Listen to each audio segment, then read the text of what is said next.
Po, kjo stërvitje e emërtuar Defender Europe 25, domethënë mbrojtja e Evropës në vitin 2025, është një stërvitje e përvitshme që organizojnë forcat e NATO-s.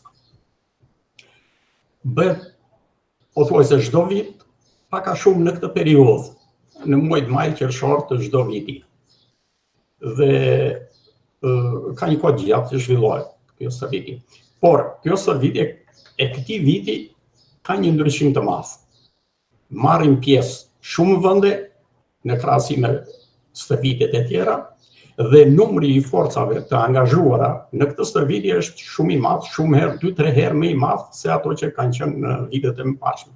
Për shembull, në Defender Europe 24 për vitin e kaluar kanë marrë pjesë rreth 12.000 forca, 12-13.000 forca të ndryshme të NATO-s dhe të partnerëve, ndërsa si vjet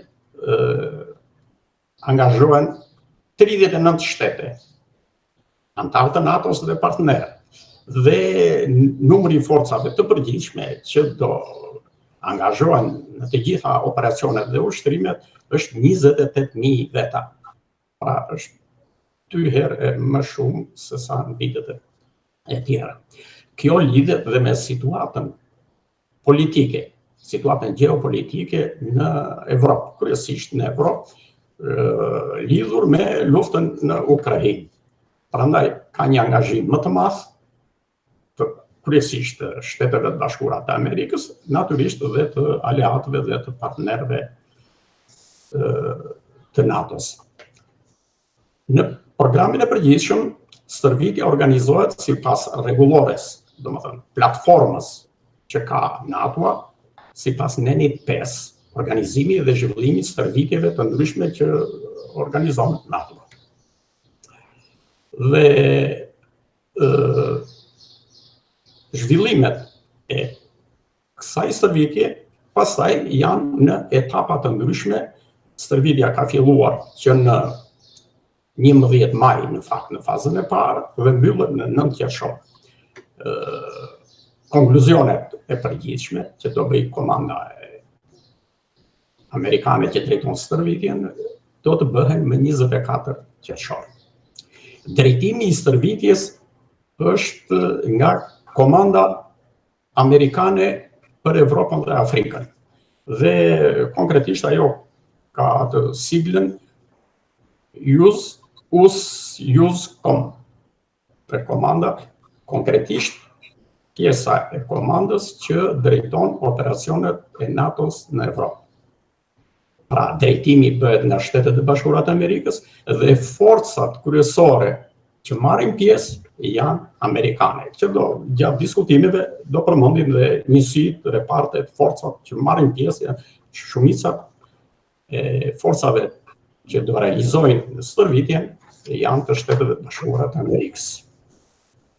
Zoti Abile, këtu në çfarë bazash janë dislokuar në Shqipëri? Ku po zhvillohet kjo në Shqipëri?